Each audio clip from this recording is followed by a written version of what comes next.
Jason, here's an amazing Christmas gift you might consider giving a child. It is a children's book involving, well, a bunch of rocks and a ladybug. Ooh. Ricky the Rock That Couldn't Roll promotes inclusion for kids with disabilities, teaching them there's power in persistence and underscoring the importance of friendship. Its author is Mr. J, who joins us now. Thank you so much for being here. Okay, so you gotta tell us what inspired you to even write the story in the first place.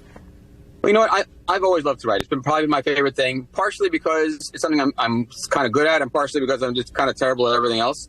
And I had my daughter about 10 years ago, and my daughter was born with cerebral palsy.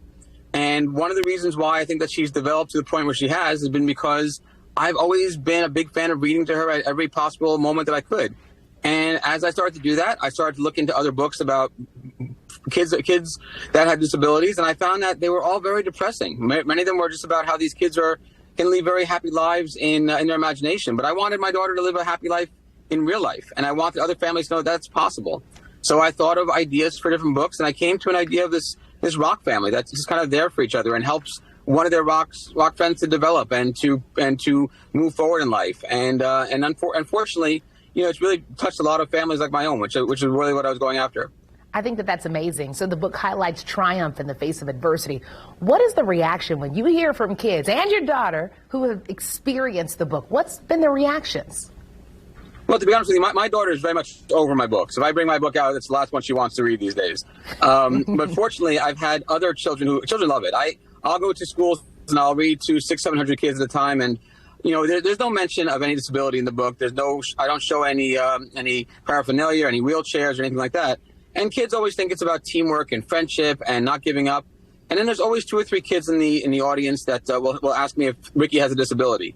And I find out later those kids have family or friends who have some sort of disability, and it really speaks to them. And I get emails from families all the time saying, listen, you probably didn't mean this, but this book spoke to me in a certain way because my own son or daughter has a disability. And I love getting those emails because I know that I've reached those families.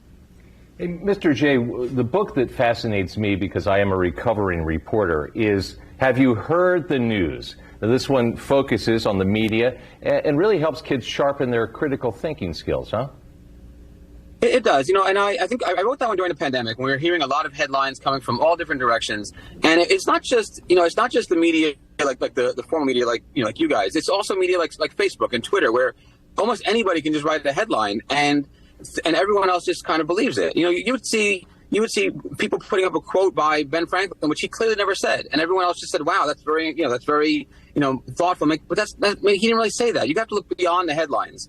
Just because someone reports something doesn't necessarily mean it's true. And so the whole idea is let's put some critical thinking behind what it is we decide to believe and feel and form our opinions on, because there's a lot more to the media than just accepting what someone else says is the truth. And you know what? And it's so important to try to teach kids how to think, critically think. And I think that's amazing that you're touching on that. So honestly, you've written almost a dozen children's books now. First of all, when do you take a nap? Okay. And second of all, what's next? You know what? Actually, I got to be honest with you. I've had a lot of different careers over my life. I've been in advertising. I've been in media. Writing books is by far my favorite career that I've ever done, and I just hope that I can continue to grow this. The books that I've written have really reached a lot of kids and a lot of families. I'm doing 3 or 4 new books every year, and if I am lucky enough to be able to continue my career this way, I'm going to continue it on as long as people will be willing to read my books. My friend, I think that you have a bright future. Ricky the Rock That Couldn't Roll and all of Mr. J's books are actually available on Amazon and in the bookstores. Mr. J, you are a friend of all Indiana. Feel free to come back anytime. Thank you so much for joining us, sir.